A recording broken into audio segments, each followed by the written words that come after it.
पिछले एपिसोड में हमने चंद्र बृहस्पति राजयोग के बारे में बात की थी। एक तो गजकेसरी योग, यहाँ जुपिटर जो है गुरु ग्रह वो चंद्रमा को देखता है। दूसरा है अनफा स्नफा योग, वो है चंद्रमा से गुरु या जुपिटर एक घर पहले हो कुंडली में या एक घर उससे आगे हो। ये शुभ योग है। इसमें अब हम बात करते हैं कैसे जो फल है, जब फलादेश जब निकलता है, चंद्र बृहस्पति राजयोग तो कई कुंडलियों में होता है ना, मगर किसी को बहुत अच्छा फल देता है, किसी को नहीं देता, किसी को कम देता। तो कैसे वो डिफरेंसेस पड़ते हैं समझने के लिए हम एग्जाम्पल कुंडली लेते हैं। पहले हम लेते हैं एक मेष राशि वाली कुंडली। इस कुंडली में चंद्रमा 10वें घर में है, लगन में मेष लगन है, और चंद्रमा जो है वो कैप्रिकॉर्न साइन मकर राशि में पड़ा है 10th हाउस में। गुरु दूसरे घर में चंद्रमा की उच्च राशि टॉरस वृषभ में पड़ा है दूसरे घर में। यहाँ से जो गुरु है बृहस्पति वो चंद्रमा को देख रहा है।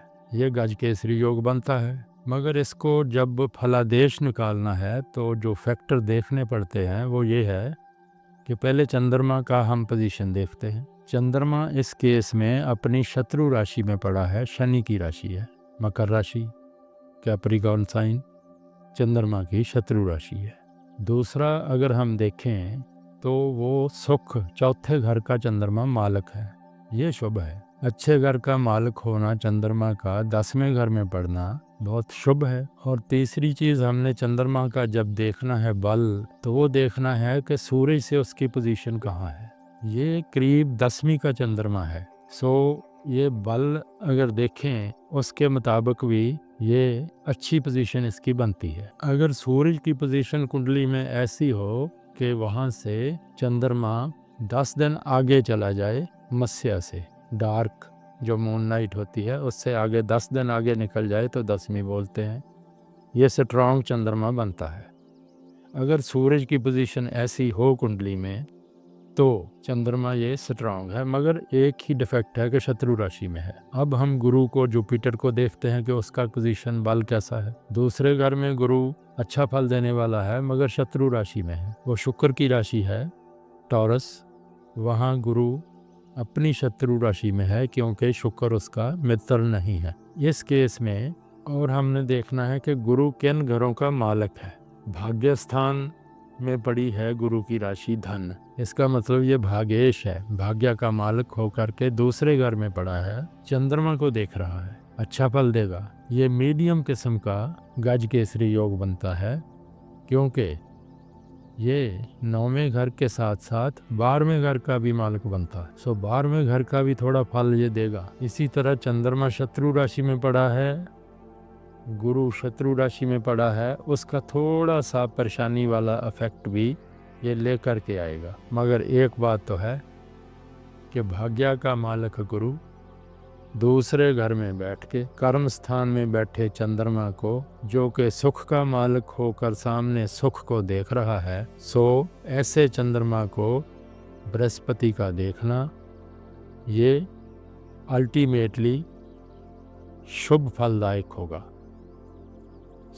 बोल सकते हैं कि थोड़ी सी परेशानी के साथ ये अच्छा गजकेसरी योग बनता है। अब दूसरी कुंडली लेते हैं। ये कुंडली है तुला लगन वाली। इस केस में बृहस्पति जो है वो दूसरे घर में बैठा है अपनी मित्र राशि में। तुला के आगे दूसरी जो नेक्स्ट दूसरे घर में राशि है वो है स्कॉर्पियो। स्कॉर्पियो में बैठा गुरु अपनी मित्र राशि में अच्छी पोजीशन में बैठा है, मगर वो तीसरे और छठे घर का मालिक भी बनता है। गुरु की एक राशि तीसरे घर में आती है, दूसरी आती है छठे में। ये अच्छे घर नहीं माने जाते।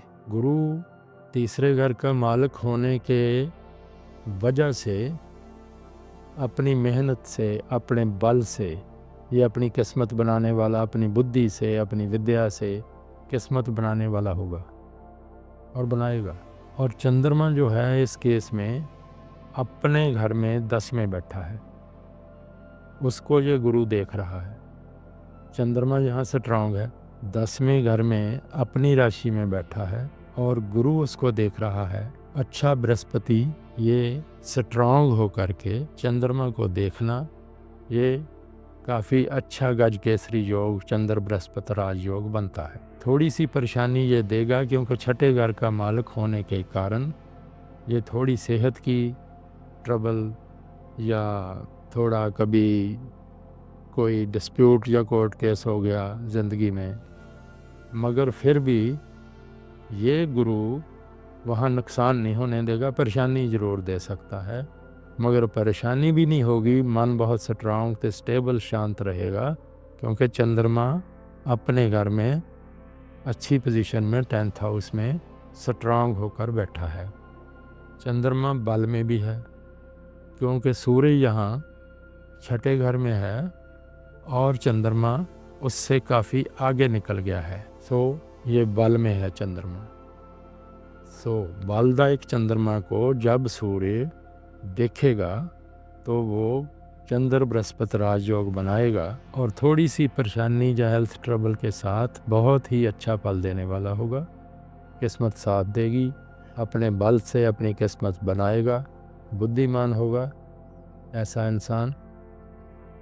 एक चीज़ और भी देखने वाली होती है, उसकी बात बाद में करते हैं। एक कुंडली पहले और ले लें। ये कुंडली है कर्क राशि की, कर्क लगन की। कर्क लगन है, उसमें वहाँ बैठा है बृहस्पति। तो चंद्रमा है 9वें घर में, 9वें घर में मीन राशि है पाइसेस। इस केस में अगर हम देखें गुरु चंद्रमा के घर में बैठा है और जो चंद्रमा है वो गुरु के घर में बैठा है, वो 9वें घर में बैठा है। यानी गुरु चंद्रमा के घर में, चंद्रमा गुरु के घर में। इसे बोलते हैं एक्सचेंज योग। एक तो एक्सचेंज योग हो गया, दूसरा लगन में बैठा गुरु उच्च राशि का है, ये भी स्ट्रांग हो गया। तीसरा ये भागेश भी है और भी स्ट्रांग हो गया गुरु। भागेश गुरु अपनी उच्च राशि में लगन में बैठ के चंद्रमा के साथ एक्सचेंज योग बनाते हुए चंद्रमा को देख रहा है। ये बहुत ही स्ट्रांग गजकेसरी योग या चंद्र बृहस्पति राजयोग बनता है। ये बहुत ही अच्छा फल देगा। जो बात बोलने लगे थे पहले कि वो भी देखनी बहुत इम्पोर्टेंट है। देखना ये है कि चंद्रमा एंड बृहस्पति, चंद्र बृहस्पति राजयोग या गजकेसरी योग में होने की वजह से बहुत अच्छा फल देंगे। बहुत ही मन को शांत रखना, खुश रखना और किस्मत से सभी सुख सुविधाएं मिलनी, ये सब देने वाले हैं। मगर देंगे तब एक और भी कंडीशन है कि इनकी दशा तो आए ज़िंदगी में। अगर दोनों की दशा आ जाए, गुरु की भी चंद्रमा की, तब चंद्रमा में भी उत्तम फल मिलेगा, गुरु का में भी उत्तम फल मिलेगा। अगर एक की भी दशा आ जाए ज़िंदगी में, महादशा, उस केस में भी वो अपनी दशा जो होगी, मानो गुरु की 16 साल की दशा आ गई ज़िंदगी में, तो वो 16 साल में वो निहाल कर देगा। ये चीज़ें भी देखनी है कि जो राजयोग बना रहे हैं ग्रह, ज़िंदगी को ऊपर बढ़िया बनाने वाले हैं, उनकी दशा भी आ रही है कि नहीं, ये भी देखना है। ये है चंद्र बृहस्पति राजयोग या गज केसरी योग के बारे में सभी कुछ।